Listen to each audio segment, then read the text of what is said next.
I've seen a lot of movies adapting either the life of Admiral Isoroku Yamamoto or depicting the key moments within World War II. Toshiro Mifune played him multiple times in both Admiral Yamamoto and even in Midway. Koji Yakusho played him extremely well, even fantastic, I would say, in the film Isoroku, which I highly recommend people check out. It's a pretty interesting film, to say the least. But none quite reach the authenticity and the heights of Soh Yamamura's performance as the Admiral in 1970's Tora, Tora, Tora. This movie is just phenomenal.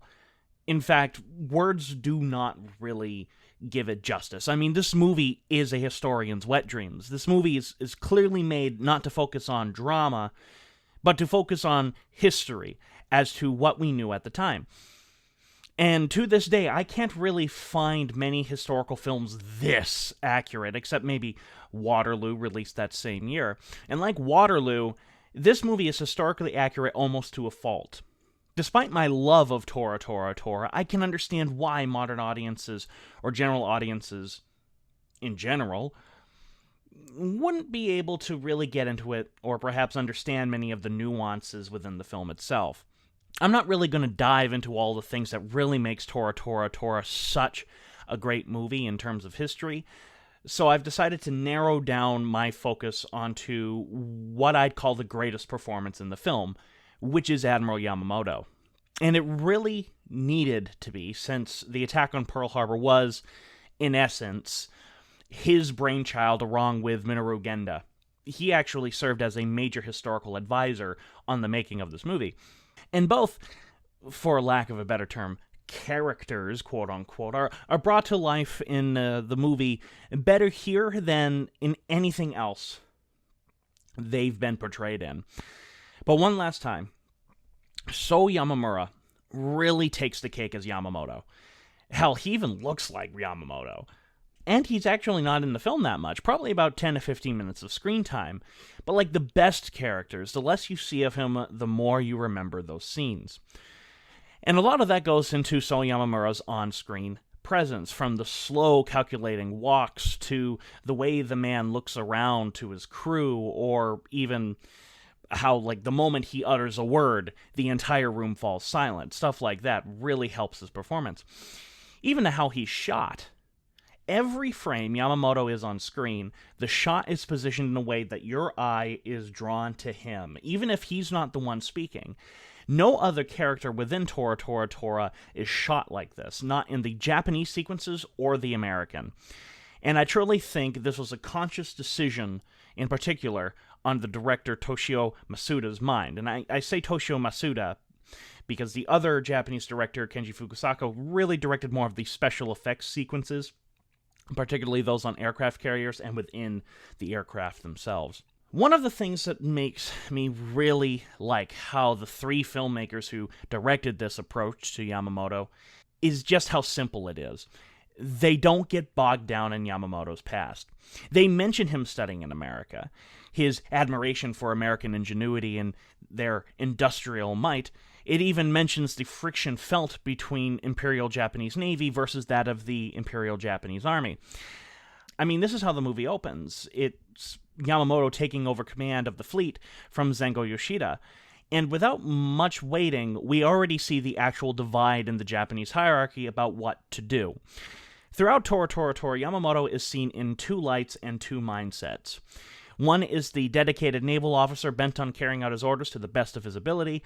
The other is a truly worried man who knows exactly what will happen if they attack America. Because Japan was in a corner here. Let's look at the history for just a second. They were backed into a corner, mainly by their own doing, but on one hand, we've embargoed their oil supply, and we supplied something like 80% of their oil. If Japan does nothing, they're going to lose their empire. Yamamoto knows this. On the other hand, if they go after America, he knows they'll probably lose their empire anyways, but at least there's a chance for success. You can see the drama there. There's a lot of drama that can be had there, and I truly think the real Yamamoto felt and thought the same way. So if he was tasked with taking out the American Navy, he better do the best job he possibly can, knowing full well what will come if he doesn't or if he does. This really is the definition of a true catch-22, the situation facing Japan. If Yamamoto does nothing, he fails at doing the one thing he spent his whole life trying to achieve and even defend, being a soldier. If he does attack, as his superiors wish, he's probably damned everything he's fought for anyways. The movie doesn't shy away from how conflicting these two mindsets are. From the get-go, they make Yamamoto's knowledge plain, and his stance. As depicted in the movie, Prince Konoye asked Yamamoto just how long would Japan have to defeat America. Yamamoto gave only 6 months to a year, and then the war would be lost. How fitting that the Battle of Midway, the true turning point of the war in the Pacific, was 6 months after Pearl Harbor. I subscribe to the theory that the moment a war like this turned into a war of attrition, Japan lost. They just did not have the manpower or the basic materials to keep up such a large-scale war. Hell, they were having a hard enough time dealing with China. Now they want to blitzkrieg a major chunk of Southeast Asia? Dan Carlin has a great, fantastic podcast about this, which is fascinating to listen to. Really listen to that. A lot of great insight in there. Back to Tora. This movie depicts Yamamoto as understanding these conflicting ideals and these problems facing the Japanese Empire. And while the relations between Japan and America continue to sour, after all, most of the minds within the high brass already made up their mind that they were going to go to war and that this was just nothing but a delaying action, most of the minds, Yamamoto and several people, especially in the Navy, were really advocating for further negotiations. And it's easy now, with this information, to paint Yamamoto as a saint for choosing negotiations over war, as many, many films do. Well, that's not necessarily the truth. One of the key things that makes this interpretation of Yamamoto so special is that they don't paint Yamamoto as too much of a saint, because he wasn't. It's very similar to, let's say, Rommel over in Germany. You can't convince me otherwise that Yamamoto wasn't a patriot who believed in Japan and its empire and, to a large degree, what Japan was doing. That's why he cared so much about continuing negotiations. He also knew, and Yamamura beautifully places within the movie, that signing the Axis agreement with Germany and Italy would only alienate Japan further. And it did. It really, really, really did. And the movie depicts this almost like dominoes falling, one thing leading to another, leading to another, leading to another. I love when Yamamoto realizes that their best course of action is to knock out the American Navy in one blow, because he's not wrong. With America being such an industrial powerhouse, the best Japan could do was cripple us and hope that would persuade us into negotiations. I firmly believe that that would never have worked, but Soh Yamamura really plays off this idea that there is no good option here. You can see in the actors' eyes the fear, the knowledge, and just the fact sitting in that Japan was basically beginning to dig their own grave. But never once do you disagree with Yamamoto here. In fact, I agree with him. I agree with what the real Yamamoto even did. If given the task to come up with a plan to cripple America, the Navy is the best way to do it. People don't understand just how massive the Pacific is. If suddenly America had no fleet to cart shit around in, what can we really do? Now, to be clear, that was the mentality behind it. It's not necessarily the reality. And again, I think Yamamoto knew this. These conflicting natures of Yamamoto come off in droves in the scenes that he's in. More so than any other film, a lot of that performance is not given in dialogue, it's given to nuance. Facial expressions, body movements, etc., etc., etc. And there are a couple of scenes where this comes out. The first one is during the first War Games meeting where Nagumo makes plain that he has no faith in Genda's plan, while more war-hawkish fellow admirals berate him as being a defeatist.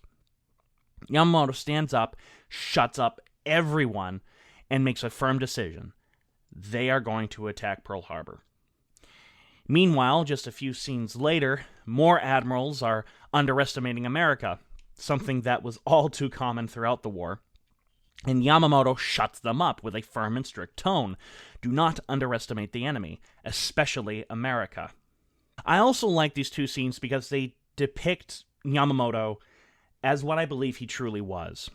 Toshiro Mifune played Yamamoto in a film called Yamamoto, and it's blatant propaganda. It's a blatant propaganda film. The movie depicts Yamamoto as a warm and ginger father-like man with warm smiles, and he pats people on the back, a father figure. I truly don't believe that's Yamamoto. From everything I've read on the man, and to be clear, I'm not an expert, but from everything I've read about who the real Yamamoto was, Yamamoto seemed to be a stern man who believed in the utmost discipline.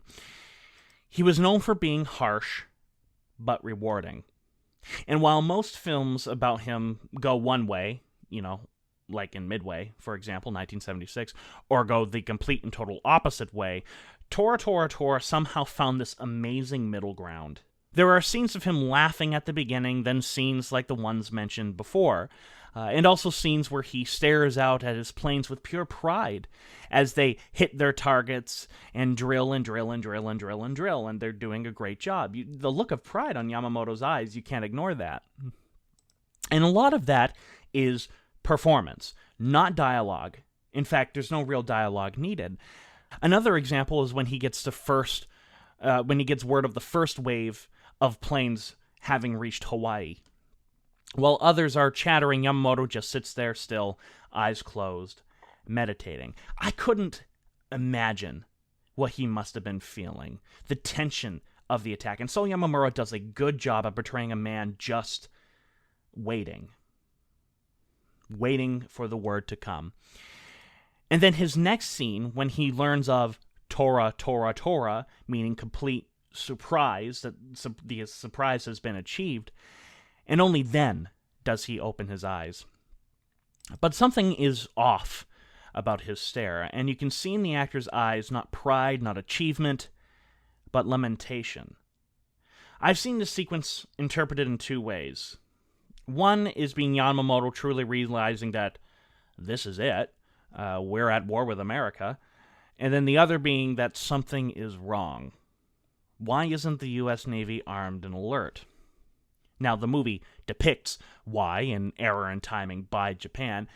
Yamamoto's plan was to notify of their attack to the United States in Washington, D.C., an hour before the attack was to actually commence. Instead, the letter wasn't delivered until after the attack began. Thus, the attack on Pearl Harbor was a sneak and surprise attack.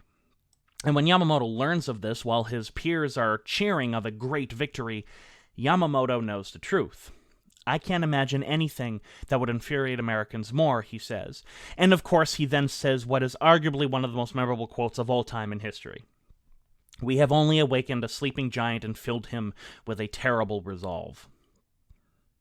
Regardless of if Yamamoto actually said that, the movie would be truly remiss if it didn't say it. It's so ingrained into pulp culture that if it wasn't said, it would just be plain old weird. And even if Yamamoto didn't actually say that, I'll bet he actually said something very similar. Because we know for a fact that is at least what he was thinking. And so the movie begins with Yamamoto and ends with Yamamoto. One of him boarding his ship, the other of him staring out towards the sea, a look of dread, fear, and worry in his eyes, all rolled into one. And I can't say it enough. Soh Yamamura puts all of those emotions just in his eyes. He's one of those kind of actors, and it's truly a rare talent. He is truly one of the greatest actors to have ever lived. And you're left with this amazing score, arguably, I would say, my favorite score of all time, which is foreboding as a truly terrible war, which could cost millions upon millions upon millions of lives, has just begun. The music fits that heavy atmosphere just perfectly. The only minor complaint I have with Tora is how Yamamoto often says the American aircraft carriers are their primary targets. Now, I know Yamamoto was truly one of the first naval officers ever in world history to really appreciate and know the power of airplanes. But I've read a few sources saying Yamamoto believed the battleships were the primary targets because they were a symbol of American pride. That it was actually Nagumo who thought more emphasis should be placed on the carriers. Maybe that's true, maybe it's not. Again, a lot of these kind of details are indeed conflicting. There's a lot of historians that believe one thing, there's a lot of historians that believe another. So I just thought I'd throw it out there. But, alright, let me just face it. If that's my only complaint with this interpretation of Yamamoto, and as I said, it's not even really a complaint, Jesus, the filmmakers did their fucking job. And that puts it politely. Also, minor note, but props to Yamamura for constantly hiding one of his fingers on his hands, since the real Yamamoto had one of his fingers actually shot off. I don't know if it was shot off, but it was certainly cut off at some point. A lot of movies forget that detail, even Toshiro Mifune in a biopic about the man, so... Some could argue that much of what I see in this particular performance stems from my knowledge of the history both before and during the events of the movie. And perhaps that's actually true. But I don't really think so. I think a person going in knowing little to nothing about the actual attack on Pearl Harbor would pick up on the confliction mentioned above, or many of the nuances within the performance of him internalizing this conflict. But one cannot deny that knowing what I do about the history leading up to these moments, didn't, help me not see the nuances. The way Yamamura looked around, they certainly helped me pick up on those subtleties and enjoy the movie all the more. So I gotta say, this certainly is without a doubt the best on-screen rendition of Admiral Yamamoto. And I'd certainly go on to say, in the very least, the most accurate. So, in the end, go on Facebook, like AN Productions for all up-to-date information of what we are doing. A lot of big stuff coming to AN Productions. Big stuff coming to AN Productions. All of our social media is in the description below. Visit us at www.adamnproductions.com. And in the end, this is Adam Noyce of AN Productions saying sayonara.